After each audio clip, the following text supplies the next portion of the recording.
कितना खा गए, कहां खा गए, कितना सुप्रीम कोर्ट में जज बना, कितना वाइस चांसलर है, कितना मीडिया हाउस चला रहा है, कितना जो है डीएम एसपी आपके बिहार में बना बैठा है, जितना ठेका पट्टा मिल रहा है उसमें कितना है ये लोग। जब युद्ध का मैदान का बिगुल बज चुका हो तो हथियार कौन सा है ये देखने का भी समय नहीं होता है। जो भी हथियार आपके हाथ में है उस हथियार से युद्ध लड़ने के लिए मैदान में खड़े हो जाए। सोया कब था भाई, जिसकी आबादी 80% तो सोया कब था?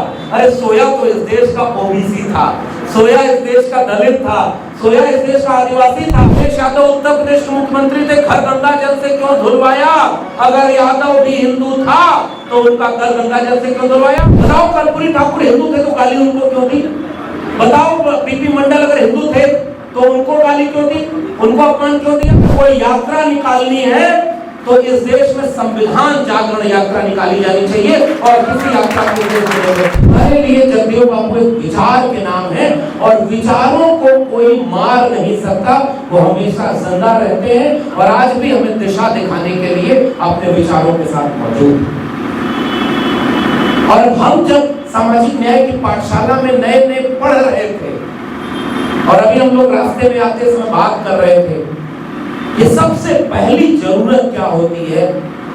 जिस पेड़ के शाखाएं और पत्ते अपनी जड़ों को नहीं जान पाते, जड़ों को पहचान नहीं पाते, जड़ों को सहेज नहीं पाते, वो बहुत दिनों तक हरे नहीं होते, वो एक न एक दिन सूख कर गिर जाते हैं। और जब हम तथागत बुद्ध को याद करते हैं, कबीर, रैदास, पलटू दादू, भीखा, बुल्ले शाह, बाबा फरीद को याद करते हैं, गुरु नानक को, घासीदास, संत घाटगे को याद करते हैं, फूले को, अम्बेडकर को, पेरियार को, त्रिवेणी संघ के आंदोलन को, जगदेव बाबू को, रामस्वरूप वर्मा को, ललई सिंह यादव को, मंडल आंदोलन को, कांशीराम के सामाजिक विचार को याद करते हैं, तो केवल नाम नहीं है जिसको बार बार दोहराया जाता है। ये हजारों साल के हमारे संघर्षों की जड़ें हैं और जिसकी जड़ें इतनी गहरी हों उसके आज की पीढ़ियों को तो कितना मजबूत होना चाहिए, ये सवाल मैं आपके लिए छोड़कर जा रहा हूं। मानवतावादी विचार, न्याय का विचार, समता का विचार, मनुष्य को मनुष्य के बराबर बताने का विचार हजारों साल का इतना मजबूत हमारा है और आज हमारी चिंता क्या है कि हमारा आज के देश की शासन व्यवस्था में कोई हिस्सा ही नहीं। सही है कि गलत है? आबादी कितनी है? 90% हम कहते हैं। इसी समाजवादी आंदोलन, भोजपुर की सामाजिक न्याय की लड़ाई का आंदोलन हो, त्रिवेणी संघ का आंदोलन हो, नारा लगा करता था, नारा आप जानते हैं, समानता का नारा था, न्याय का नारा था, संसोपाने बाधिकांड पिछड़ा पावे 100 में 60। और जगदेव बाबू को हम इसलिए अपना वैचारिक पुरखा मानते हैं कि उन्होंने इस नारे को ऐसा नारा बना दिया जो हमारी विचारधारा का प्रतिनिधित्व करता है। इस 100 में 90 शोषित है। एक जाति का नाम नहीं लिया जगदेव बाबू ने, कुशवाहा समाज के नेता नहीं थे जगदेव बाबू। और बड़ी खूबसूरत बात, जगदेव बाबू अपने नाम में कुशवाहा लगाते भी नहीं। वो बड़े ईमानदार, बड़े स्पष्ट और बड़े लोग थे। हम लोग अभी उतने ईमानदार और उतने बड़े क्या ही होंगे, उससे कोई तुलना ही नहीं है। वो एक जाति का नारा नहीं था। ललई सिंह यादव नहीं लगाते थे, अभी तो हम इतने ईमानदार भी नहीं हो पाए, लेकिन विचारधारा में वो 90% कमेरा लोगों की बात करते थे कि 100 में 90 शोषित हैं, शोषितों ने ललकारा है, धन धरती और राजपाट में 90 भाग हमारा है। यही विचारधारा हमारी है। किस किस में? धन धरती और राजपाट में। अब मैं अगर जगदेव बाबू पर यहाँ बात करूं और कार्यक्रम किया जाए तो घंटों उन्होंने क्या किया उस पर विश्लेषण हो सकता है। बाबा साहब अम्बेडकर ने हमारे लिए क्या किया, घंटों हम बोल सकते हैं। पसमानदा आंदोलन का इतिहास कितना बड़ा रहा है, कितना जरूरी रहा है, घंटों इस पे बात होती है। लेकिन जब वक्त कम है तो पहली बात मेरी गुजारिश आरा के सम्मानित लोगों, बड़े बुजुर्गों और खासकर नौजवान साथियों, अपने समय के इतिहास को पहचानिए। किस रास्ते कितना संघर्ष करके, कितनी कुर्बानी दे करके ये कारवां यहाँ तक पहुंचा है, या नई पीढ़ी के लोग इससे अगर वाकिफ नहीं है तो जिसकी जड़ें नहीं होती उसके तने और उसकी पत्तियां कभी हरी नहीं होती। ये एक मेरी पहली गुजारिश है जो मुझे लगता है सारे वक्ताओं ने ये बात करी, क्योंकि अगर हम अपने वैचारिक जड़ को नहीं जानेंगे तो अचानक कोई पाखंड और अंधविश्वास के नाम पर जाएगा और बरगला कर आपका वोट भी ले जाएगा। सीधा सा आपका एक पैगाम। इतिहास हमें पता ही नहीं, हमारे नौजवानों को बताया नहीं गया, हमारे संघर्षों का इतिहास, जगदेव बाबू की कुर्बानी का इतिहास, बाबा साहब अम्बेडकर के संघर्ष का इतिहास, ललित सिंह यादव का, और छोड़िए आज से 25-30 साल पहले का मंडल आंदोलन का इतिहास, जिस मंडल आंदोलन के इतिहास में समानता और न्याय के लिए बराबरी की बात करने का एक बड़ा अध्याय जोड़ा, उस इतिहास से वाकिफ नहीं है तो इतिहास से जुड़ना चाहिए। इतिहास से जब जुड़ते हैं तो वर्तमान की चुनौतियों को पहचानते हैं और भविष्य के लिए एकजुट होते हैं। यही 3 बिंदु है जो मैं आपसे साझा करना चाहता हूँ। क्योंकि देखिए, कोई दिल्ली में रह करके आ जाए, दिल्ली यूनिवर्सिटी का प्रोफेसर हो जाए, 2-4 शब्द से अच्छा बोलने आ जाए, इसका मतलब ये नहीं है कि हम कोई बहुत बड़ी तोप चीज है।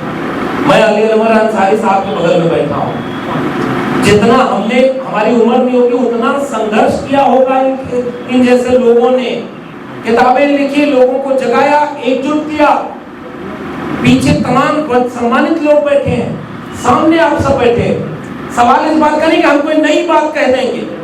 असल में जो रिंकू जी ने कहा, मैं भी वो बात दोहराता हूँ कि हम बाबू जगदेव प्रसाद की जमीन पर खड़े होकर, भोजपुर आंदोलन की जमीन पर खड़े होकर हिम्मत लेने आए हैं और आपसे हिम्मत लेकर लौट रहे हैं कि सामाजिक न्याय का ये कारवां और बुलंदी से और मजबूती से वक्त के तानाशाहों के खिलाफ जारी रहेगा और न्याय की लड़ाई को हम लड़ेंगे। तो इस तरह के आयोजनों का एक मकसद ये होता है कि हम एक दूसरे को हिम्मत दें और हिम्मत लें, और वो हिम्मत देने और लेने का वक्त ये है कि पहचाने दुश्मन क्या है और वो किस किस रूप में भेष बदल कर आता है। हमारे जेब से नोट और हमारे हाथ से वोट लेकर हमारे ही खिलाफ कानून बनाता है, हमें आपस में लड़वाता है, हमें आपस में बांटता है। धर्म के नाम पर कभी कहेगा कि मुसलमान दुश्मन है, उनकी मस्जिद के सामने से जुलूस निकालो, उनको अपमानित करो, फिर उनको धर्म के नाम पर लड़ा दो। और जब जातियों का एक गोलबंदी होती है सामाजिक न्याय के नाम पर, तब वो याद आता है कि जब लड़ाना होता है तो हिंदू बनाते हैं, पाखंड फैलाना होता है तब आपको हिंदू बनाएंगे, और जब आप हक मांगेंगे, ऐसे दलित, पिछड़ा, पसमानदा, आदिवासी समाज के लोग, तब आपको हक देने के पहले आपके ऊपर बुलडोजर चलाएंगे, आपके ऊपर मुकदमा लगाएंगे, आपको नौकरी से निकालेंगे और आपको वंचित, शोषित, कमजोर कर देंगे। मेरी किताब वहां पर इसलिए रखी, कुछ लोगों ने कहा कि आइएगा तो ले आइएगा, आप पढ़िएगा, मन करे तो पढ़िएगा। मैं क्यों नौकरी से निकाला गया, इस किताब को, मेरी किताब नहीं है वो, इस किताब को ये है कि एक व्यक्ति नौकरी से निकला, ये बड़ी बात नहीं है। हम तो बिरसा, फुले, अम्बेडकर, पेरियार के वारिस इतना सक्षम है कि नौकरी की मोहताज नहीं है। एक नौकरी से निकालोगे, कुछ और उससे बड़ा काम कर लेंगे और भीख मांगकर कभी हम गुजारा नहीं करेंगे। अपने हुनर से, अपनी मेहनत से कुछ और करके अपना गुजारा कर लेंगे। लेकिन मेरे मन में एक सवाल था, मैं दिल्ली में रह करके, दिल्ली विश्वविद्यालय में 14 साल पढ़ा करके, अगर मैं अंदर के जो घोटाले हो रहे हैं, अंदर जो साजिश हो रही, इसको अगर समाज को नहीं बताता तो मैं दगाबाज माना जाता। क्योंकि गांव में आ रहा कि गांव में किसी को पता ही नहीं कि विश्वविद्यालय में बैठकर शिक्षा कैसे बेची जा रही है, उनको महंगा कैसे किया जा रहा है, कलम और किताब हाथ से छीना कैसे जा रहा है। और अगर आपकी आने वाली पीढ़ी कलम और किताब नहीं पाएगी तो मानसिक रूप से गुलाम होगी, जो किसी दंगे में इस्तेमाल की जाएगी या नेता अपने वोट को इस्तेमाल करने के लिए भीड़ में इस्तेमाल करेगा। इसलिए मेरा निवेदन, शिक्षा सबसे बड़ा खतरे में है, कलम और किताब बचाने के लिए प्रोफेसर की डायरी पढ़िएगा और खोजिए अपने आसपास के माहौल को कि कलम और किताब कैसे खतरे में। और आखिरी बात, क्योंकि वक्त बहुत कम है, बहुत जल्दी जाना है, आप सबसे माफी के साथ मैं कह रहा हूँ, मेरे हिस्से की बात मैंने क्यों कहा कि अली साहब ने कह दी। आज की चिंता क्या है? आज की चिंता यह है कि थोड़ा भी अगर किसी की संख्या में ताकत हो, कोई संख्या में ज्यादा हो, 90% की बात कर रहा हूँ, 10% की बात नहीं कर रहा।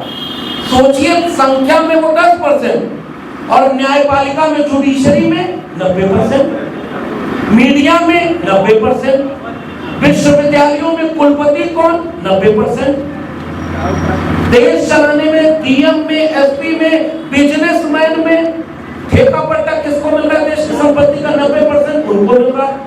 और आबादी किसकी 90% है? कहते हैं कि बहुजनों की है। तो सामाजिक न्याय का सवाल आपसे पूछता है ना कि 90% है कहाँ? जनगणना रजिस्टर में नंबर है कि इंसान है जिनको अधिकार मिलना चाहिए था। इसका मतलब 90% बिखरे हुए हैं, अलग अलग है। अलग करने वाला वो है हमारे मित्र बड़े भाई तानसेन जी हैं। मैं तो चाहता था कि वो कुछ बात वो भी बोलते। एक दिन उन्होंने एक बड़ी महत्वपूर्ण बात कही जो मुझे याद आ गई, तुम आपसे साझा करना चाहता। उन्होंने कहा कि कुछ लोग इस देश में हैं, उनसे अगर उनकी जाति पूछेंगे तो वर्ण बताते हैं। मैं नाम नहीं लूंगा क्योंकि किसी के खिलाफ नहीं हम बोलते, हमको उनके बारे में नहीं, हमें अपने बारे में बात करनी। उनसे पूछेंगे तो जो ऊपर के 3 वर्ण है ना, उनसे पूछेंगे आपकी जाति क्या, तो वर्ण का नाम लेते हैं। 3 है ना वर्ण, ब्राह्मण क्षत्रिय वैश्य, जातियां तो उनकी गौड़ है। और जब कमेरा लोगों की बात होती है 90% को, हमसे कोई पूछता आप कौन, तो अपनी जाति का नाम देते हैं। 3743 ओबीसी की जातियां और शेड्यूल कास्ट शेड्यूल ट्राइब को मिला लीजिए तो 6000 जातियों में बटे।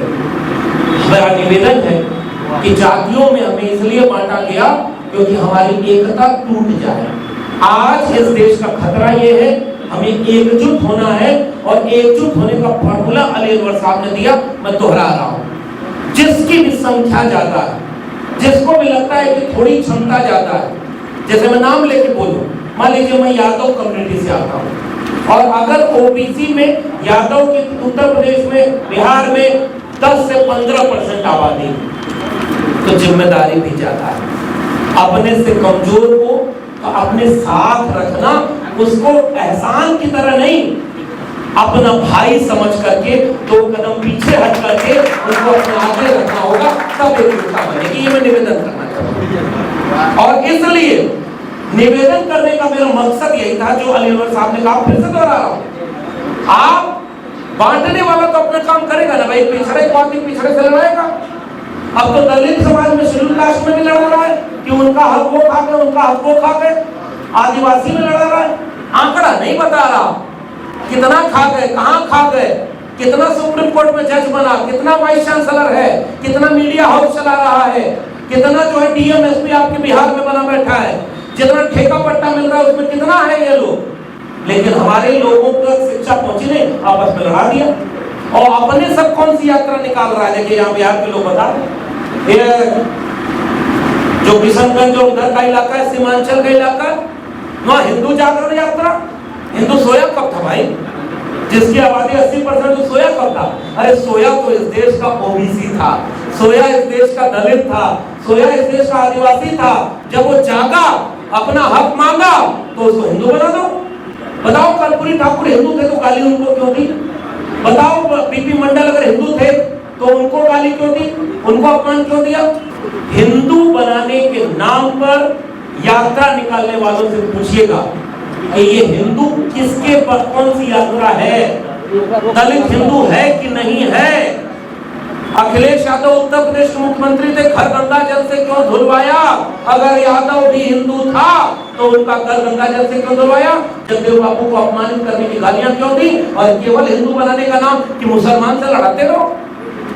इसलिए अगर कोई यात्रा निकालनी है तो इस देश में संविधान जागरण यात्रा निकाली जानी चाहिए और किसी यात्रा को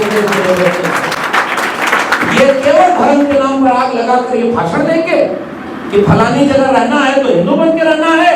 हम कहना चाहते हैं कि भारत देश में रहना है तो संविधान के हिसाब से रहना होगा और कोई चीज इस देश में।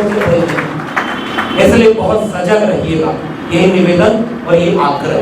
और कोई भाषण हमारे पास नहीं, आप विद्वान लोग हैं, वरिष्ठ लोग हैं, आपने हमें सम्मान दिया, प्रेम दिया, इस सम्मान को हिम्मत की तरह माथे पर लगा कर जाएंगे। हमारे नौजवान साथी जिन्होंने इतनी मेहनत से, क्योंकि एक कार्यक्रम कराना सामान्य बात नहीं होता है, एक एक व्यक्ति को जोड़ना, एक एक रुपया जोड़ना, इतनी मेहनत इस पूरी टीम ने की। मैं पूरी टीम को बहुत धन्यवाद देता हूँ। और 3 बज गया है, मैं आपसे माफी मांगते हुए कि बात पूरी हो नहीं। और एक बात और बताएं, जब हजारों साल पुराना संघर्ष है तो एगो कार्यक्रम, एगो भाषण से तो कोई रास्ता निकलने वाला है।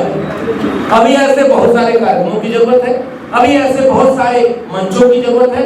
आपको भी अब अपना समय निकाल करके, ये जितने यूट्यूबर ये सब मोबाइल है, यही हमारा टेलीविजन, यही हमारा मीडिया है, इनको मजबूत करिए, ये हमारी आवाज बनेगी और ये हमारी आवाज को जनता तक पहुंचाएंगी। और ऐसे बहुत सारे कार्यक्रमों का आयोजन भी होना है। मैं फिर से पूरी संशोधन समिति को बहुत धन्यवाद देता हूं और अपने सभी वरिष्ठ साथियों से जो मंच पर बैठे हैं, मेरी वजह से क्योंकि हमें जल्दी निकलना है, आप सब अपनी पूरी बात नहीं कह पाए, इसके लिए मैं भी खेद व्यक्त करता हूं और आपसे निवेदन एकजुट रहने का, विचारधारा पर एकजुट रहने का, सामाजिक न्याय और संविधान की बात करने का, एससी, एसटी, ओबीसी, पसमानदा महिलाओं, गरीबों और कमजोरों का, किसानों का एकजुट होने का समय है। अपने नोट कहां दे इसको पहचानने का समय है और बिहार में चुनाव आने वाला है, अपना वोट कहां दें जिससे कि 90 के पहले का दिन वापस लौट आए कि खटिया पर बैठने के पहले भी जाति पूछ करके अपमानित करने का काम किया जाए। इसलिए न्यूनतम सहमति पर आलोचना का वक्त नहीं है। अगर जब युद्ध का मैदान का बिगुल बन चुका हो तो हथियार कौन सा है ये देखने का भी समय नहीं होता है। जो भी हथियार आपके हाथ में है उस हथियार से युद्ध लड़ने के लिए मैदान में खड़े हो जाइए। अगर बचेंगे तो बाकी मूल्यांकन उसके बाद कर लेंगे, लेकिन अगर राजनीतिक लड़ाई अगर कमजोर हो गई तो सामाजिक लड़ाई जो कि स्थिर लड़ाई है, जो अली अमर साहब ने शुरू में कही थी, वो हजारों साल पहले से चल रही है और आगे भी लड़ी जाएगी। अभी ऐसे और कार्यक्रम करने की जरूरत है, लेकिन अगर कार्यक्रम करने का मौका ही नहीं मिलेगा, आइए हमारे उत्तर प्रदेश में जाके देखिए, इतना मजबूती से कार्यक्रम कर लेते हैं। हमारे यहाँ करके देखिए, हमारे पत्रकार मित्र अनिल जी बैठे हैं, 6 दिन जेल रह के आए बिना बाप के। ऐसे कार्यक्रम आज कर लीजिए, 4 मुकदमा आपके ऊपर हो जाएगा। बिहार भी कहीं उत्तर प्रदेश वैसा न बन जाए। उत्तर प्रदेश में उम्मीदों की रोशनी पीडीए की निकली है, समाजवादी आंदोलन की पीडीए निकला है और मैं चाहता हूं कि वही पीडीए बिहार में भी चले और उत्तर प्रदेश बिहार अगर एकजुट होकर के इन लड़ाइयों को रोक ले, इन जातिवादियों को रोक ले, इन नफरत करने वालों को रोक ले तो हमारा आने वाली पीढ़ियों पर गर्व करेगा। फिर मिलेंगे आरा के लोगों। बहुत बहुत धन्यवाद। जय भीम, जय मंडल, संविधान जिंदाबाद, उलगुलान जिंदाबाद, इनकलाब जिंदाबाद।